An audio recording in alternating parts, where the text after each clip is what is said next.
ആ ബദറിനേക്കാളും തിളങ്ങി നിൽക്കുന്ന പരിശുദ്ധമാക്കപ്പെട്ട മുഖത്തേക്ക് നോക്കാൻ സഹലവയ്ക്ക് കഴിയില്ല. ഉമറേ, എന്താണ് സഹലവ ചെയ്ത കുറ്റം?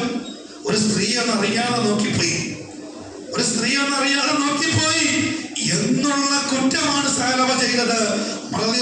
സന്തോഷ വാർത്തയിലേക്കാണ് സഹലവ. അതൊന്നും ഒരു പ്രശ്നമല്ല. നിനക്ക് പുറത്തു തന്നിട്ടുണ്ട്. അതുകൊണ്ട് നീ ഇങ്ങോട്ട് വരണം. നീ മുഹമ്മദ് മുസ്തഫ സല്ലല്ലാഹു അലൈഹി വസല്ലമ തങ്ങളുടെ അടുത്തേക്ക് വരണം.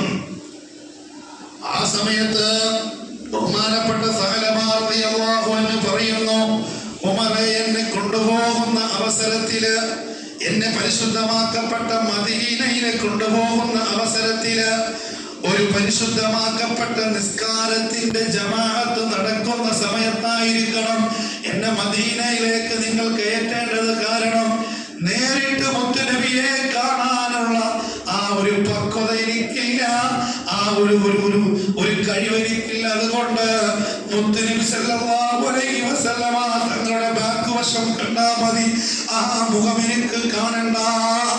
എല്ലാം സമ്മതിച്ചു. ഓക്കെ.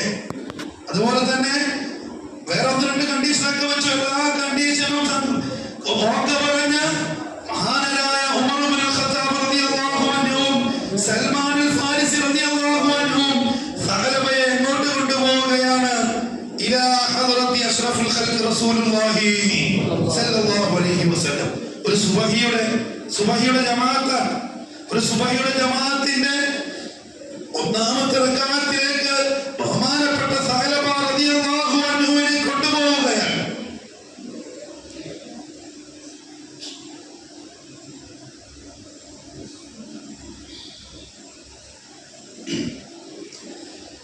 ആ സഹലബ റളിയല്ലാഹു അൻഹുവിനെ കൊണ്ടുപോകുന്ന അവസരത്തിൽ മഹാനരായ ഉമർ ഇബ്നുൽ ഖത്താബ് റളിയല്ലാഹു അൻഹു തങ്ങളും സൽമാൻ അൽ ഫാരിസി റളിയല്ലാഹു അൻഹു തങ്ങളും ആദ്യത്തെ സഫിലേക്ക് കയറി നിൽക്കുകയാണ്.